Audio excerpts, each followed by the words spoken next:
Namastê.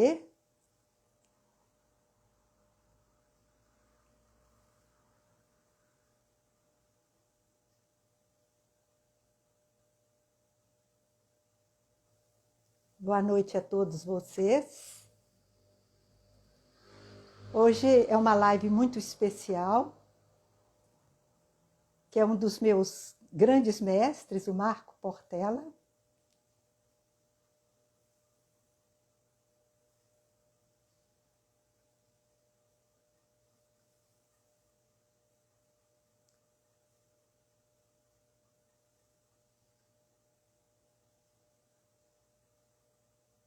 Está entrando e será uma honra estar aqui com ele. Ó, Marco, boa noite, meu mestre. Boa noite, boa noite. Tá Que tudo bem com prazer estar você? aqui, Ângela. Estou muito feliz mesmo. Estamos resgatando uma história aí, né? Muito bacana. É uma honra estar aqui com você. Mas vai lá, continua a sua fala. Eu estava aqui falando, Marco, que hoje estou muito feliz porque você aceitou o meu convite para essa live. Você que foi um dos meus grandes professores no meu curso de formação, né? Com a Marta, a quem eu reverencio todo dia e toda hora. E Nossa, depois de muitos mestra. anos, é nossa mestra. E depois de muitos anos, nós voltamos a nos falar, a encontrar. Você volta da aula de yoga, com um trabalho que Sim, você tem numa linha de frente tão dolorosa como a que a gente está vivendo, né, Marco? é verdade. Então, a proposta dessa live é falar mesmo sobre respiração. Eu tenho lançado alguns pequenos vídeos que eu falo, venha respirar comigo, porque eu acho que Sim, mais do que nunca as pessoas se conscientizaram da importância da respiração, né? A respiração nos passa muito desapercebido no dia a dia, não é mesmo, Marco? é verdade, é verdade. E É agora com uma essa... função autônoma. Como? É uma função autônoma, né? A gente É, faz automaticamente. exatamente. E só nos damos conta dela quando o nariz entope, quando a gente tem alguma dificuldade. E eu acho que você tem muita coisa boa para nos acrescentar, porque você trabalha numa linha de frente em que as pessoas chegam muito assustadas, não é mesmo? Que é um pronto-socorro, não é verdade? Sim, E eu acho que se as pessoas, no momento desse, tivessem a consciência do quanto a respiração pode ajudar, seria muito, muito positivo, né? sim, sim. É uma ferramenta fantástica para a gente poder ter um controle maior da ansiedade, da mente, dos pensamentos, realmente. Então, Marco, a nossa grande mestra está aqui conosco, a Marta. Eu vi a Marta. Marta, eu te amo. Saudade aqui do coração. Ai, que tempo muito bom, né? Tempo muito bom quando a gente é estudante, né? Muito Ah, bom. E Marta continua sendo minha mestra e minha grande amiga, sempre, minha né? meta, minha referência também. Exato. Eu acho que a yoga do Brasil deve muito a mestras como a Marta, né, Marco? Sim, sim. E eu acho que o yoga no Brasil ele tem sido um pouco distorcido e voltado muito para exercícios físicos. E eu acho que a Marta, você, eu também me julgo assim, como você falou, nós somos guardiões de uma filosofia ancestral que vai muito Isso. além dos exercícios físicos, não é, Ângela? Aliás, só uma última observação em relação ao yoga. Hoje, o que nós mais precisamos no mundo não é um yoga de caráter físico, mas o Bhakti Yoga e o Karma Yoga, que Exato. são esses os yogas que nós precisamos praticar hoje, sabe? Junto, lógico, com o trabalho nosso físico, respiratório, da nossa saúde, mas antes de tudo, hoje a humanidade pede o Bhakti e o Karma Yoga. Isso mesmo. A propósito, sabe, Marco? Eu faço parte de um grupo, eu vou levantar aqui para você ver. Ciclos da Yoga. Vai ser Aham, lançado uma série de exercícios, yoga para todos os ciclos da vida. Então, nós teremos yoga para gestante, para criança, para pessoas com síndrome de Down, e a Solange Pacheco, que é na verdade, é a idealizadora, ela não gosta muito que fala, mas é ela vai dar yoga na cadeira, e eu vou dar yoga para pessoas que ainda não, que podem fazer fora da cadeira, mas que já têm alguma dificuldade. Porque muitas vezes as pessoas deixam de se beneficiar, porque quando a gente vê uma apresentação, é maravilhoso ver o controle que as pessoas podem ter. Mas fica aquela imagem de que a yoga é só para jovens e que uma pessoa com mais idade não pode desfrutar disso, né? exatamente. Então, Lá no então, Marco. hospital, lá no Hum, hospital, de vez em quando eu dou aula de yoga e eu fiz um programa de 1 ano lá de yoga para o funcionário, que era basicamente na cadeira, porque os pois é. profissionais são mais idosos ou mais obesos, não tem aquela flexibilidade, e yoga é para todos, né, Angela? Não tem É, idade, não tem hora e não tem lugar. A não, qualquer idade, a qualquer hora. E o lindo do yoga é que o yoga te convida à prática, né? exato. Bhakti Yoga e o Karma Yoga, não adianta eu ficar falando de Karma Yoga, eu tenho que fazer, eu É, tenho que dar a minha doação, né? é, é. E mais do que nunca, o momento nos oferece grandes oportunidades para isso, né? É verdade, Marco, é verdade. eu vou te fazer uma pergunta e vou te deixar muito, muito à vontade para você responder ou não. Você Sim, pode falar em qual hospital que você trabalha? Ou você claro, prefere? desculpa, eu trabalho no João 23, no Hospital João Pois é, 23.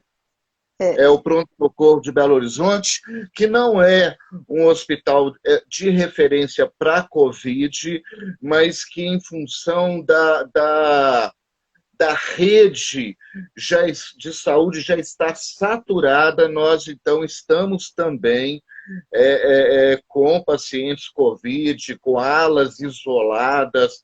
Inclusive, eu estou fazendo um trabalho lá com os funcionários de terapia de grupo para ajudá-los a lidar melhor com esse momento aí de pandemia, sabe? É um momento ímpar, é um momento histórico, é um momento que traz à tona a fragilidade do ser humano e da humanidade, né? Traz à tona a sua realidade mais radical, que ele é frágil e que um dia nós vamos embora, né? Então, realmente, nós estamos vivendo tempos muito difíceis aí, e eu acho que esse tipo de trabalho pode ajudar muito, sabe, Ângela?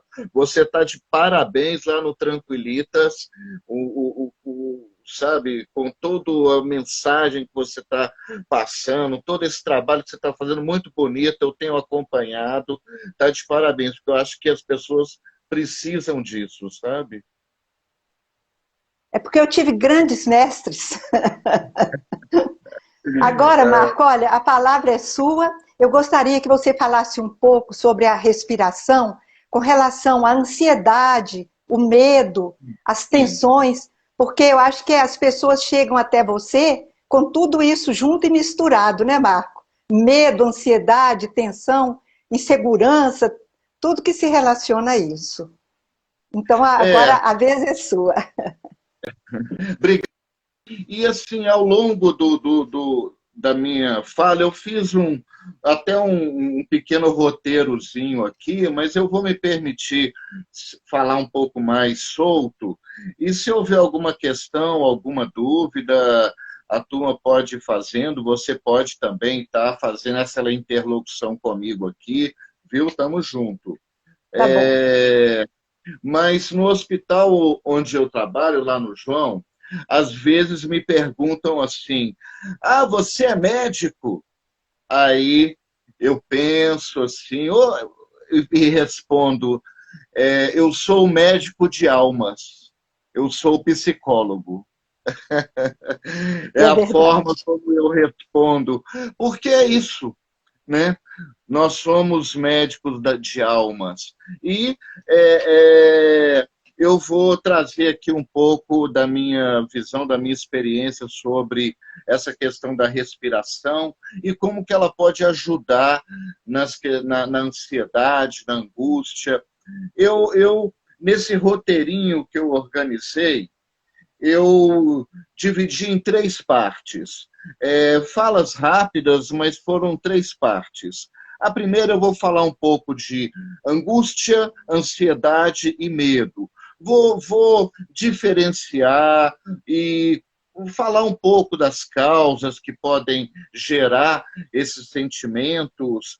Na segunda parte eu vou falar um pouco de respiração rapidamente e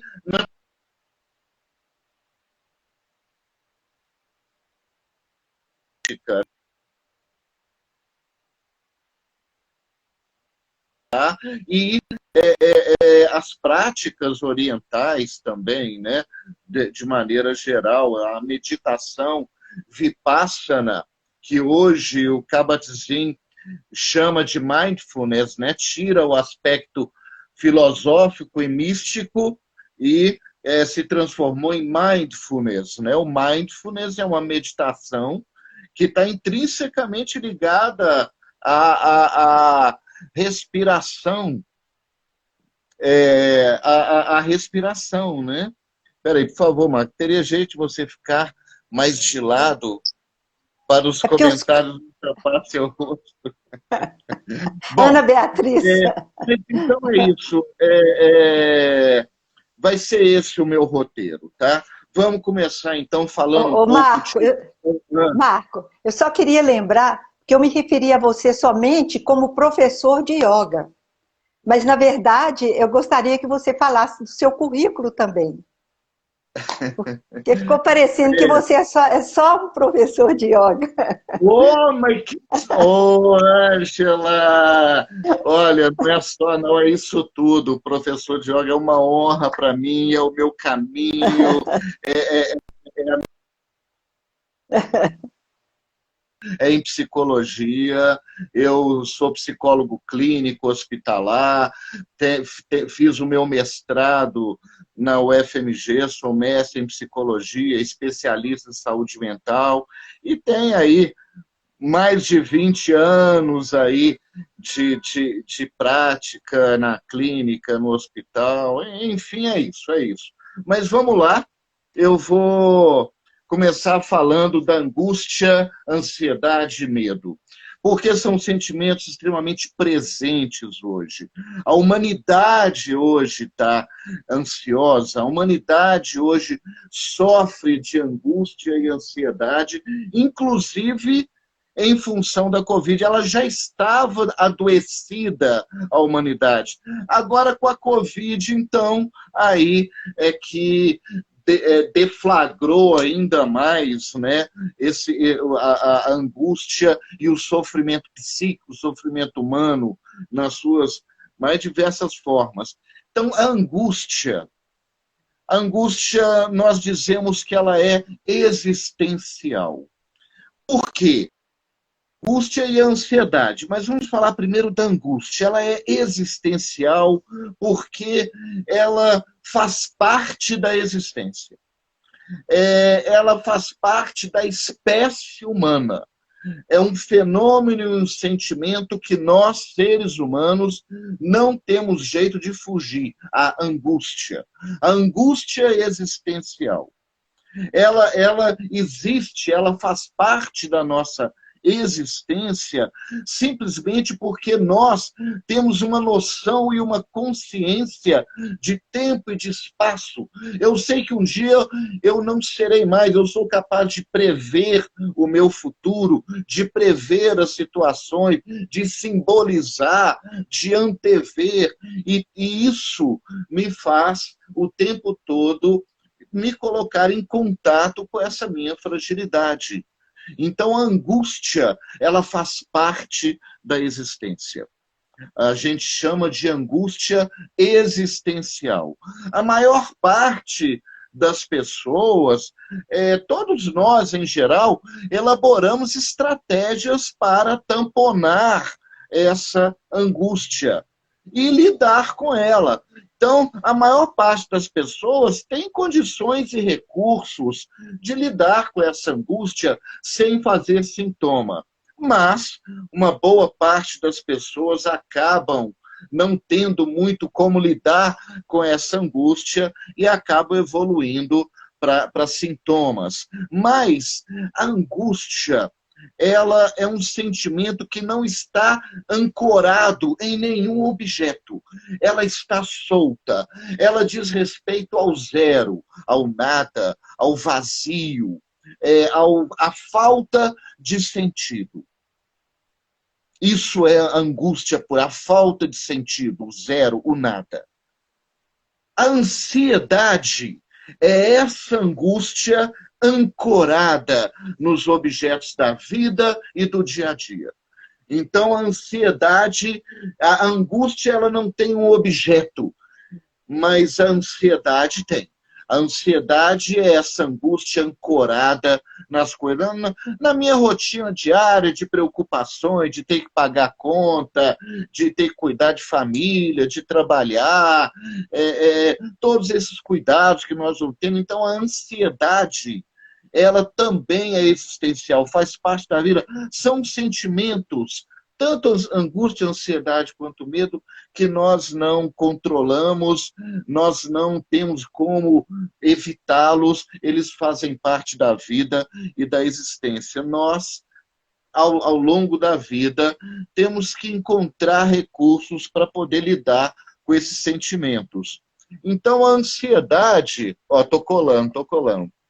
Então, a ansiedade é essa angústia ancorada nas coisas da vida. O medo. Agora, a ansiedade e a angústia, o objeto é mau, mas ele está ausente, entendem? Está ausente. Então, por exemplo, eu vou atravessar uma rua, vou passar por uma rua à noite e eu sei que essa rua é perigosa. Então eu entro em ansiedade porque eu corro o risco de ser assaltado, mas o assaltante não está presente, você entende? Então, na ansiedade, o objeto está ausente, mas a gente está sempre naquela atitude expectante, sabe? Como se algo fosse acontecer.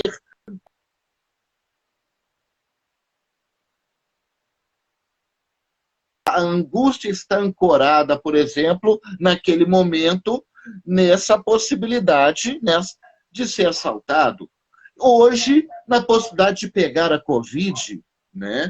Então na ansiedade, o objeto ainda não está presente, o objeto está ausente e ele é mau. No medo, os animais têm medo, só o homem tem, o ser humano tem angústia e ansiedade. No medo, aí o objeto já está presente. Aí eu não tenho escolha, é lutar ou fugir. Não tem jeito. O objeto já está ali. É como se eu estivesse nessa rua e o assaltante aparecesse. Aí já não é mais ansiedade, já é medo mesmo, porque o objeto já está ali presente na sua frente. Né? A pessoa está atravessando um pasto, tudo bem, aí vem um boi, um touro atrás dela, é um medo, o objeto está ali presente na frente dela. Então, essa é a diferença de angústia, ansiedade e medo. Nos momentos atuais em que nós estamos vivendo, esse sentimento de angústia, ele está muito presente.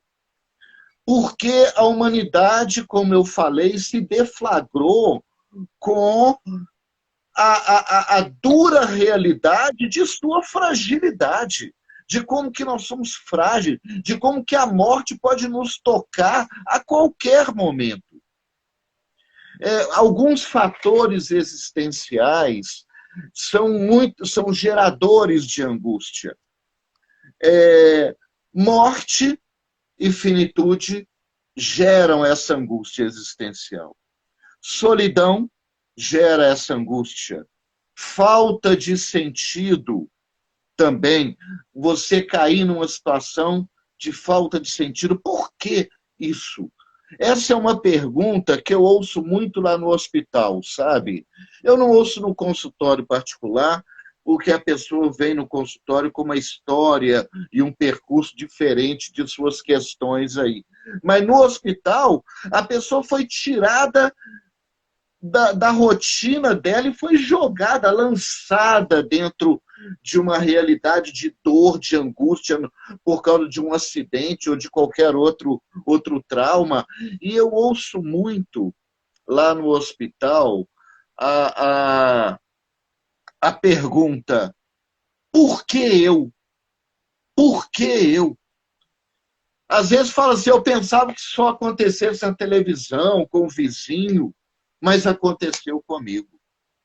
Olha, a falta de sentido que essa pessoa está vivendo, de repente ela não consegue entender o que está acontecendo com ela, ela não consegue dar um sentido maior para aquele trauma. Então, são esses fatores que jogam a gente numa situação de falta de sentido, de angústia elevada, né? E então eu falei morte, finitude, solidão, falta de sentido e a liberdade. A liberdade também é um outro fator que é gerador de angústia e ansiedade. E quando eu falo liberdade, eu não estou me referindo ao contrário de prisão. Aqui, o contrário de liberdade é determinismo. Entendem? Então, nós somos determinados em vários aspectos. Nós nascemos num país, numa cultura, numa sociedade, né, que isso já nos determina de alguma forma.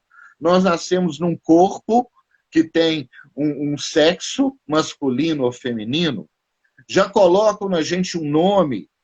Então, existe uma série de determinantes que vão limitar a minha liberdade. E ao longo da vida, isso acontece o tempo todo. E olha, esse vírus, o que fez, né? Colocou as pessoas dentro de casa. Colocou as pessoas dentro de casa, tolhendo a sua liberdade de ir e vir, né? Colocando elas em contato com elas mesmas, e elas se perguntando como que pode tudo isso acontecer, né? Como que pode tudo isso estar acontecendo? Quer dizer, um coronavírus é um vírus produzido pela natureza, pela Divina Mãe, né? A Shakti. E como que pode? Qual o sentido de tudo isso?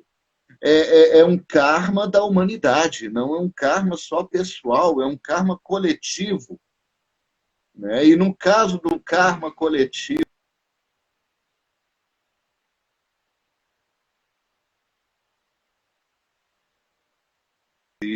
também pensar de forma coletiva, ampliar a nossa consciência, né? Parar de pensar de forma individualista e egoísta e pensar no nós, pensar no outro, pensar de uma forma social, planetária, ter uma consciência de espécie, sabe? Uma consciência ecológica. Isso é a espiritualidade hoje. Mas, enfim, angústia ansiedade e medo hoje assolam a humanidade. Cada um de nós estamos vivendo situações muito difíceis e tensas dentro das nossas casas, em quarentena, correndo o risco de pegar esse vírus, né? E nós não sabemos como que nosso corpo vai funcionar. Olha aí o desconhecido o tempo todo batendo a nossa porta, né? Eu costumo dizer que um dos nomes de Deus é imponderável. É imponderável. Esse é um dos nomes de Deus. Não vamos desafiar o imponderável, pois ele bate na nossa porta de qualquer maneira. Ainda mais a gente desafiando ele, né? Então, é um momento muito delicado, e eu acho que é um momento até histórico que a humanidade está vivendo, e muito importante para a gente aprender algumas lições que eu espero que as pessoas consigam, né, aprender. Vamos falar um pouco da respiração. Vocês têm alguma questão? Antes de você entrar na respiração, a Magui, lá do sítio Sertãozinho, que é uma pessoa que eu prezo muito, é uma amiga, grande amiga, ela fala que é um grande mestre que está passando pela humanidade e que nós temos que ter o cuidado de aprender as lições que ele está nos trazendo. E não, como Sim. você falou, não bater de frente com ele. O que eu Sim. posso aprender com tudo isso? Não Exato. é fácil, né, Marco? Exato. Mas é o que nós podemos fazer no momento. É outra coisa que eu costumo falar para meus pacientes lá no hospital. Só vale a pena passar por tamanha dor e ansiedade se você reflete sobre aquilo e chega crescido lá na frente. Porque se você entra numa pandemia e sai do jeito que entrou, você perdeu o seu tempo. Você perdeu uma grande chance de crescer como pessoa, espiritualmente, enfim, eu concordo plenamente, é isso mesmo. E é isso que nós estamos fazendo aqui, pensando quais as lições que nós podemos aprender. E é por isso que eu cheguei a essa conclusão, que a espiritualidade hoje, ela é muito diferente daquela, sabe, Ângela, de 30, 40 anos atrás, quando a gente estava ali naquela busca, sabe? A espiritualidade hoje, ela é leve, ela requer esse olhar para o outro, para o planeta, para a ecologia, para a espécie, ela não pode mais ter preconceitos, ela não pode mais ter esses limites, sabe? Enfim, é isso. Bom, um dos fatores importantes para a gente controlar a ansiedade é a respiração. A respiração é uma das chaves, não só para a gente controlar ansiedade, estresse, angústia, mas também para entrar em estados alterados de consciência, estados mais amplos de consciência, como, por exemplo, o samadhi, que é o estado de iluminação no yoga, né? É o grande objetivo do yoga, no caminho do yoga, é atingir esse estado de nirvana, de unidade plena com o outro, com o mundo, com o universo, com Deus, né? Mas então, a respiração tem essa função de nos ajudar a controlar a ansiedade, mas também é uma das chaves para esse despertar e para entrar em estados mais amplos de consciência. É uma função que é a única função que, ao mesmo tempo que ela é autônoma, ela está acontecendo o tempo todo sem eu ter consciência, eu posso controlá-la. Eu posso parar, eu posso acelerar, eu posso diminuir, eu posso manejá-la, né? Porque a função da digestão, por exemplo, eu não tenho condições de fazer isso, né? Por outro lado, se vocês forem pensar, eu sou capaz de ficar dias sem comer, ficar horas sem beber água, mas eu não consigo ficar alguns minutos sem respirar. Tamanha a importância da função da respiração para a vida. Respiração é vida, respiração é vitalidade, né? É interessante porque a humanidade está sufocada, né? A humanidade está sofrendo, a humanidade está doente, a humanidade, vocês sabem que metade da humanidade quase toma remédio para ansiedade e para depressão. O resto toma também, mas não é contabilizado, né? Quer dizer, o resto toma também, mas pega da mãe, da tia, e acaba entrando na estatística. É um horror isso, Ângela. Você Sim. saber que metade da humanidade toma remédio para ansiedade. E o pior ainda, a gente sabe que remédio não cura. O que cura as doenças da alma não são os remédios. É uma terapia e é o yoga, por exemplo, é a espiritualidade, essa busca. E uma boa terapia também, né? Uma terapia que vai levar a pessoa a uma compreensão maior do porquê que ela chegou na depressão ou naquele quadro de ansiedade, né? Então, a respiração é uma grande chave, e não só para o controle da ansiedade, é para autoconhecimento mesmo. Porque quando você começa a parar no meio do dia e observar a respiração, isso aí é um exercício fantástico que vai te dar não só vai te fazer conhecer algo mais, não só sobre a sua respiração, mas sobre você mesmo. Isso Então, mesmo. o uso, né, vamos dizer assim, da respiração como uma ferramenta para lidar com a ansiedade, ele vai ser útil também para, em alguns momentos, você aprender algo sobre você, se conhecer melhor, autoconhecimento. Autoconhecimento, é isso. É um dos pilares do yoga, não é, Ângela? Isso. Swadhyaya. É, Swadhyaya. Olhar para si é um dos niyamas, né? exato. Bom, eu não vou ficar me detendo muito, porque eu sou muito prático. Do meu caminho, eu, eu procuro me voltar muito para a prática. É por isso que eu gosto do yoga. O yoga não fica viajando na maionese, ele vai e faz. Não adianta ficar estudando sobre meditação, você tem que meditar. Né? Não É, adianta você ficar estudando sobre o amor, você tem que amar. Né? Então, o yoga ele me ensinou isso. Então, eu vamos direto aqui para algumas pequenas dicas sobre a respiração e como lidar, como usá-la para trabalhar a ansiedade. Aí eu vou no yoga. Apesar do que não é só o yoga, mas várias outras escolas orientais, ocidentais, vão trabalhar e utilizar da respiração também como instrumento, não só para ansiedade, para depressão, porque isso é um uso terapêutico, mas essas escolas usam também a respiração para, digamos assim, um efeito, uma utilização iniciática, né, dentro do caminho espiritual, como eu falei, para despertar centros energéticos, para uhum, trabalhar conteúdos internos, para isso mesmo. ampliar o estado de consciência. Então, esse é o não terapêutico, é o uso iniciático dos pranayamas.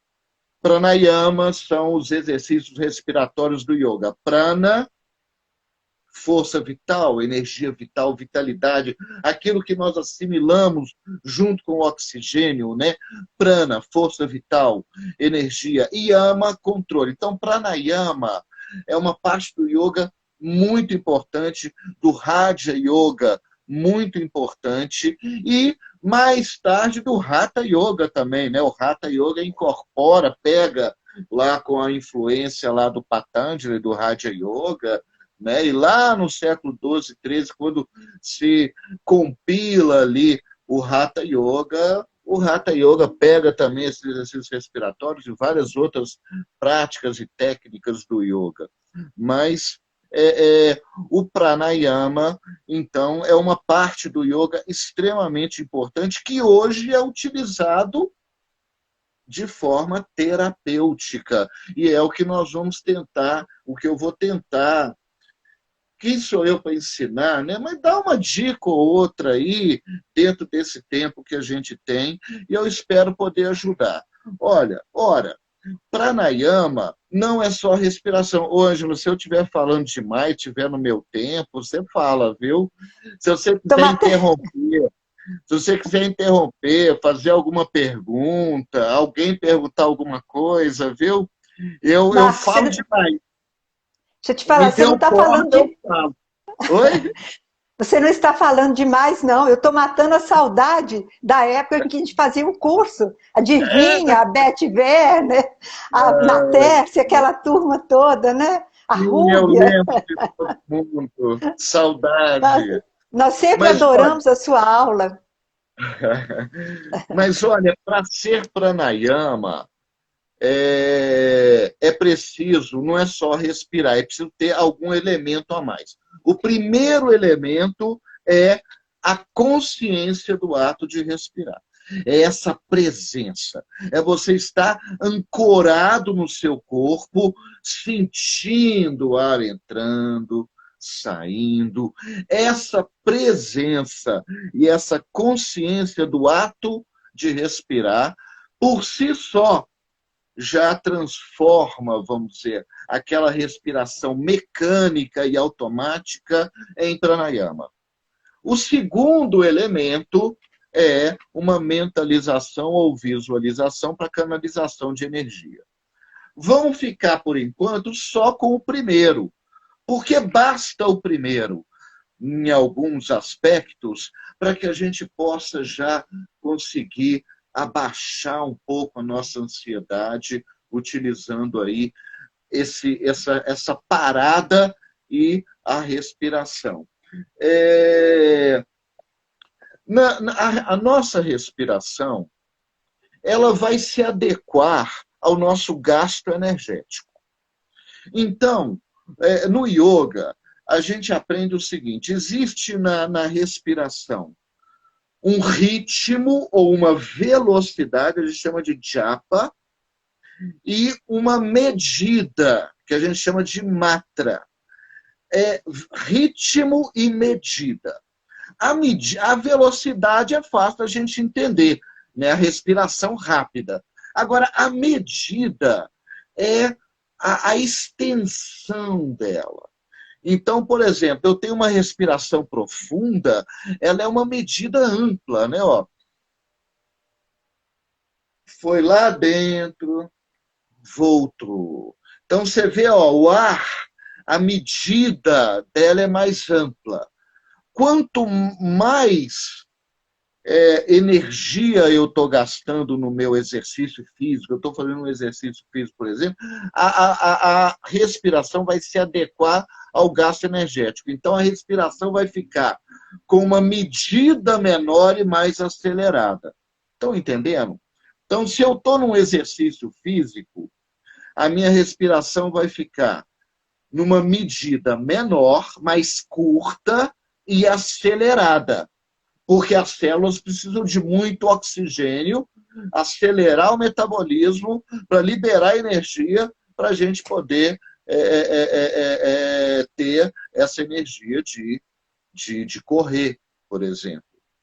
Quando eu estou tranquilo, ou parado, tranquilo, numa situação de bem-estar, a minha respiração, a medida fica mais longa e ela fica mais, o ritmo dela fica mais desacelerado. Então, o nosso estado mental e o nosso fazer é seguido pela respiração. A respiração, ela vai sempre estar se adequando ao gasto energético, seja esse mental, seja esse físico, seja emocional. Tanto que na meditação, gente, quando você já atinge, já tem uma prática, já é um praticante de meditação, você descobre que quando você atinge um estado mais profundo na meditação, você praticamente para de respirar. A respiração, ela fica extremamente Curtinha. curta e lenta, porque eu não estou tendo absolutamente nenhum gasto energético. A respiração ela está ali só para que o corpo possa trabalhar com o metabolismo reduzido a mínimo. E aí vem o Yogananda e fala, né? Se eu entro em Samadhi, eu paro de respirar. Porque aí eu entro naquele equilíbrio com o cosmos, né? Isso aí não é para nós, não. Mas nós podemos atingir esse estado mais profundo na meditação, trabalhando a respiração de forma que ela fique bem minimamente ali, só para suprir a energia necessária para o metabolismo ali, né? Mas por que eu estou falando isso? Porque na ansiedade, a respiração está acelerada, ritmo acelerado e superficial. Ela está ritmo acelerado e superficial, ou seja, curta. E às vezes eu não estou fazendo nada, né? Eu estou aqui sentado, mas a ansiedade é tanta que fica acelerado e fica curto e dá aquele aperto no peito, né? Muitas vezes, dependendo do nível de angústia, aquele aperto no peito. Mas, enfim, por que o manejo da respiração pode ajudar naquele momento na ansiedade? Exatamente porque, na medida em que a respiração se adequa ao gasto energético nosso, e na ansiedade, na depressão, na raiva, nós estamos gastando muita energia. E aí a respiração vai se adequar e você vai gastar energia. Né? Mas se a respiração se adequa ao nosso gasto energético, na hora que eu estou naquele quadro de muita ansiedade, se eu paro, nota, a respiração está curta, medida curta e acelerada. Se eu paro, volto para mim, gente, eu estou muito ansioso. Eu sinto a minha mão suando. Eu olho, eu tomo consciência da minha respiração e percebo que, apesar de eu estar sentado numa cadeira de escritório, ela está um pouco mais acelerada, ela está mais curta. Eu percebo o meu pensamento mais acelerado e focado nas coisas negativas, porque na ansiedade, na angústia, o objeto está ausente e o objeto é mau. E eu fico na expectativa negativa de algo acontecer. É interessante porque é o contrário do desejo. No desejo, o objeto também está ausente, mas ele é bom. E eu quero ele. Né? Na ansiedade, não. O objeto está ausente, ele é mau e eu quero fugir dele. Então, se a respiração se adequa ao meu gasto energético e eu percebo o meu estado, daí o autoconhecimento. Quando eu paro, eu estou no meio do meu trabalho, eu paro. Olha, eu estou no meu escritório, estou sentado na cadeira, eu sinto a cadeira, volta para a percepção física, volta para as sensações, olha em volta, observa a respiração, e então você faz 3 respirações profundas. Você para aquela respiração acelerada e curta e durante 1, 2, 3 minutos você vai fazer 3 respirações profundas. Estenda. Observe o momento de pulmão vazio sem preocupar em inspirar. E deixa a respiração ir acalmando. Respiração profunda. Ao expirar, prolongue a expiração. e observa esse momento sem preocupar com a inspiração. Gente, nesse momento, o que pode acontecer é a mente acompanhar a respiração. Se a respiração acompanhar a mente, a gente vai inverter.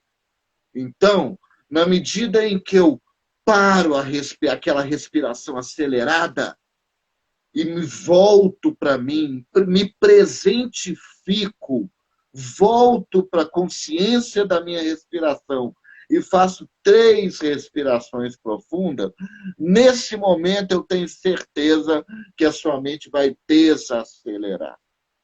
Não tem jeito dela ficar naquele taquipsiquismo, né, quando você faz uma prática dessa.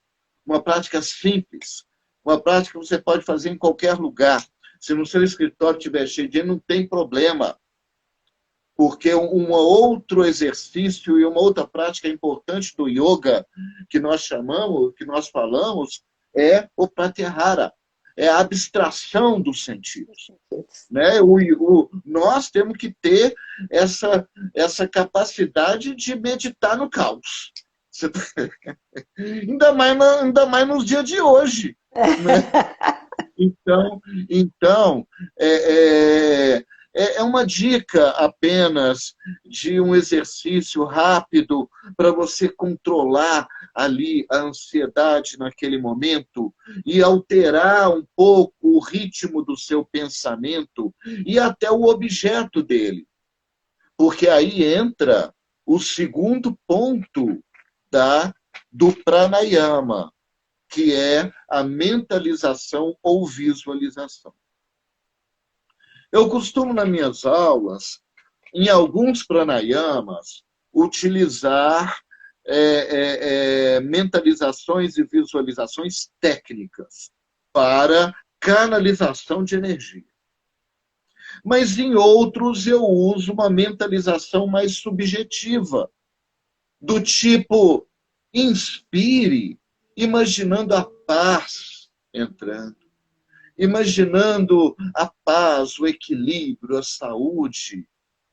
Expira, expulsando a angústia, expulsando a dor, o estresse, né? É uma mentalização mais subjetiva. Mas é importante a gente saber que o cérebro responde a esses exercícios. Então, quando você está num quadro de muita ansiedade, que você se permite parar, olhar para você, sentir seu corpo, a mão suando, a tensão nos ombros, sente onde você está sentado, olha para o ambiente, volta para a respiração. Nesse momento, faz 3 respirações ou mais profundas, quantas for necessárias, visualizando, voltando para dentro e visualizando essa energia assentando dentro de você, acalmando, trazendo ali um momento de mais equilíbrio. Enfim, também pode ajudar se você alia essa presentificação a esta presentificação e consciência da respiração, uma visualização. Também pode ajudar muito, porque é o que eu falei, o cérebro, ele responde a isso. Igual o cérebro responde o tempo todo aos seus pensamentos negativos de medo e de ansiedade. A essa roda que você criou aí e que não consegue sair dela num ciclo de angústia que a gente tem que aprender a cortar. O que eu estou falando aqui é o princípio básico do mindfulness, né? O mindfulness é uma meditação, uma meditação laica, né? Quer dizer, é um médico da década de 70 chamado Kabat-Zinn, lá na América do Norte, e nos Estados Unidos. Ele começou a estudar o Vipassana, que é uma meditação budista, mas que é praticada no hinduísmo há milhares de anos, o Vipassana, e tirou o aspecto filosófico e místico e ficou com o aspecto técnico da meditação. E descobriu que a meditação ela pode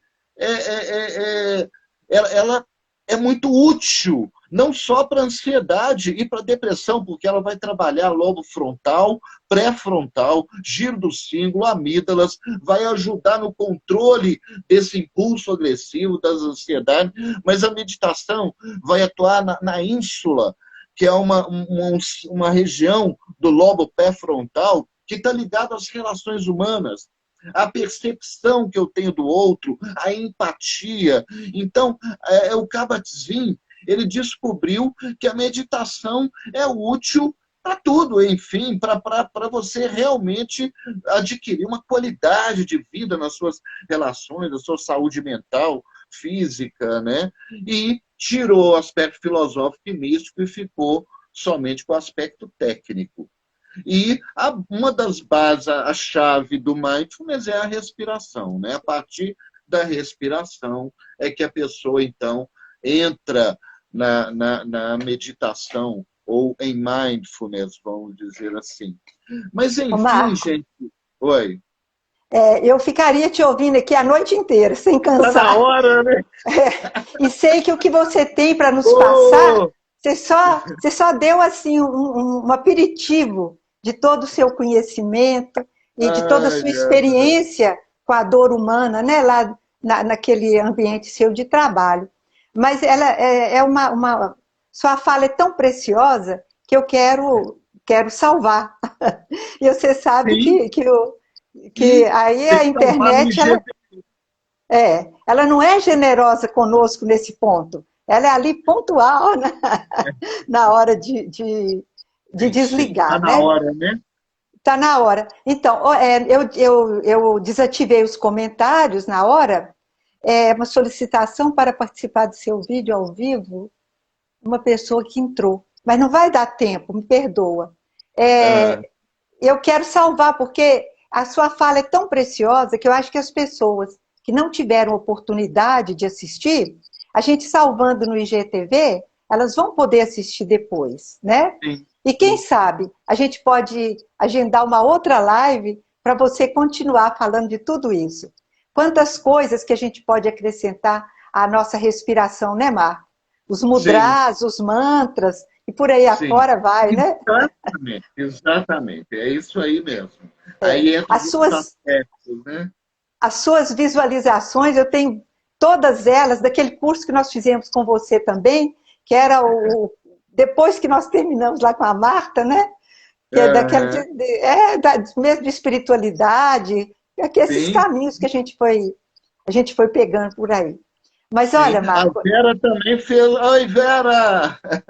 A Vera também foi uma aluna e hoje ela é professora de yoga também, de Kundalini Yoga. olha que maravilha! Então, É, Marco, eu quero agradecer a presença de todos que estiveram aqui conosco, né?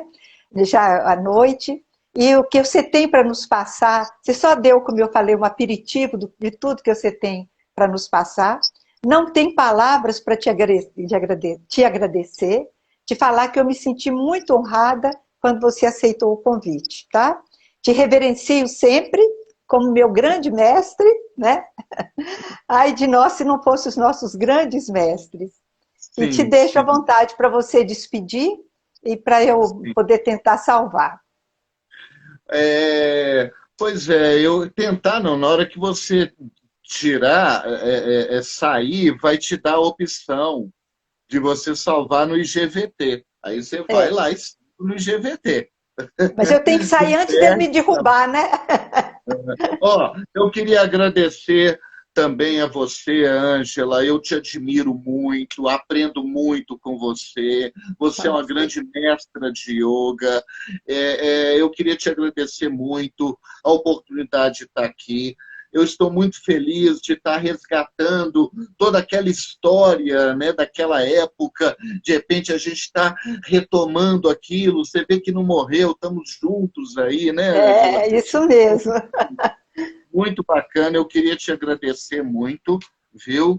e me colocar à disposição sempre que precisar. Eu preciso ir conhecer a sua escola ao Pois vivo, então, será um mas prazer.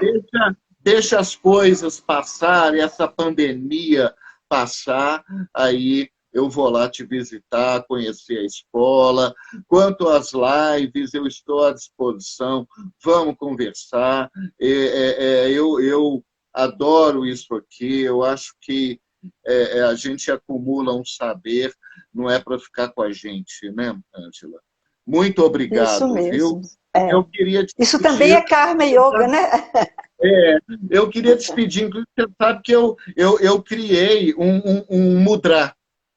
Esse Uhum. mudra chama-se Kona Mudra. É assim, ó. Ah, é. Isso ancora a representação de um cone. Né? Uhum. Imagina você dentro de um cone, aqui no alto, o ápice do cone, a nossa essência, e a base do cone é aquele círculo protetor, né? E aí eu sempre despeço assim, ó, cone de luz, Cone de luz. cone de luz para todos. Namastê. Namastê, Marco. Muito obrigada, viu? Gratidão É isso. sempre. Gratidão sempre também.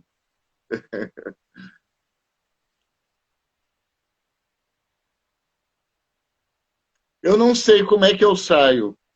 Eu também estou tentando. Ó, tchau, tchau, tchau, gente. Tchau. Muito obrigado.